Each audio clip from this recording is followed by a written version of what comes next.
Si je vérifie donc sous cette liste déroulante, qu'est-ce qui se passe en fait? Je vais aller voir les propriétés de cette liste déroulante, les données, et souvenez-vous, c'est une requête qui va chercher les données dans la table réalisateur. Donc, même si j'ai rajouté déjà quelque chose dans ma table réalisateur, je ne le vois pas tout de suite puisque la liste était déjà ouverte avant que que je l'ajoute. Donc, il faudrait réactualiser cette liste. Et donc, je vais faire une macro. Attendez que je vous montre aussi que cette liste a un nom qui s'appelle LST Real. D'accord? Et donc, je dois faire une macro qui va remettre cette requête à jour. Donc, je crée ma macro qui va, je vais toujours mettre mon commentaire, hein,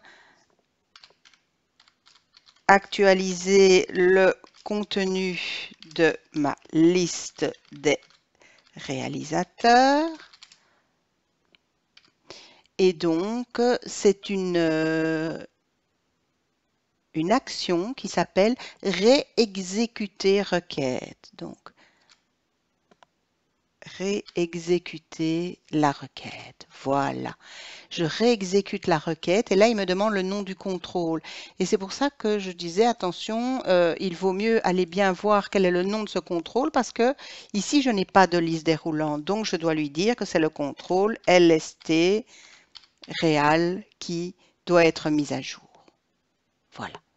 J'enregistre ma macro. C'est ma macro M02 bis.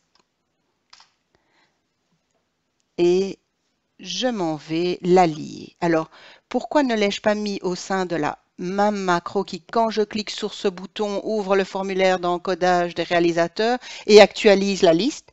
Bien parce que si j'ouvre le formulaire, je n'ai pas encore eu le temps d'ajouter mon réalisateur et donc s'il réactualise la liste, ça ne sert à rien puisque je ne l'ai pas encore ajouté. Donc c'est une fois que j'ai ajouté et uniquement quand je l'ai ajouté en passant par ce bouton-là, dans les autres cas, il ne doit pas actualiser ma liste, elle sera actualisée.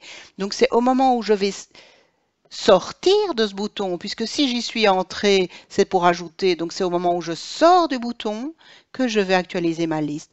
Et là, donc, l'important, c'est de sur quel événement je vais mettre ma macro.